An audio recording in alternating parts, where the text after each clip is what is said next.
On their first wedding anniversary in August of 1938, Russell and Darlene Diebler arrived in New Guinea to labor in the jungles for Christ. When the Japanese invaded the East Indies, the two were torn apart, and Russell was interned in a concentration camp where he died. Darlene was imprisoned in another military camp where she suffered years of forced labor, indignity, and near starvation and other afflictions.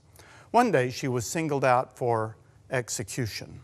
Troops took her to a stark cell in a damp camp. Written on the door of the cell were the words, "This person must die." The guards shoved her into the cell, and as they locked the door, Darlene knew that she was as good as dead. She fell backward in a cold sweat, trembling, fighting off sheer terror. But just then she found herself singing a song that she had learned as a child in Sunday school back in Iowa. "Fear not, little flock, whatever your lot. He enters all rooms, the doors being shut. He never forsakes, he never is gone. So count on his presence from darkness to dawn." Darlene felt strong arms around her. She knew that though her captors could lock her in, they could not lock out her Lord. She was in an impossible spot, but she was there with the God who does impossible feats. She was there in His will, and she knew that in His will, He would never put her in a place where His presence could not sustain her. That assurance bore her through impossible times and preserved her despite impossible odds.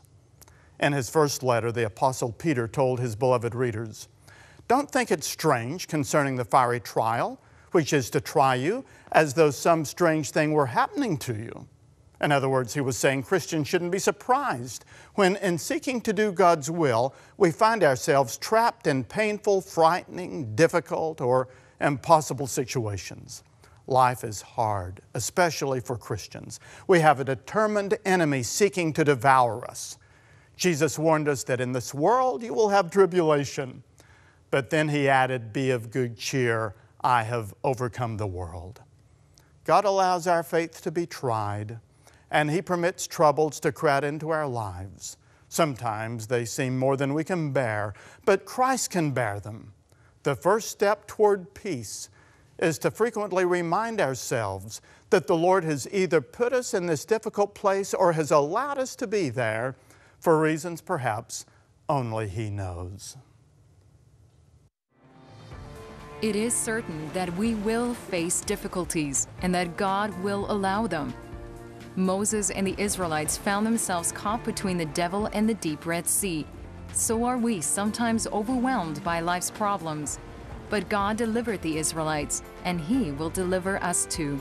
I was facing some difficulties, opened up my Bible, found Exodus chapter 14, and saw some principles there about dealing with difficulties that I'd never seen before. In the Red Sea Rules, author Robert J. Morgan offers 10 sound strategies for moving from fear to faith, revealing how even in the midst of seemingly impossible situations, God has promised to make a way for us. The same Lord who led them in, led them out. We would like to send you a copy of this book as a thank you for your ministry support. Please write to us, order online at crossroads.ca, or call 1-800-265-3100.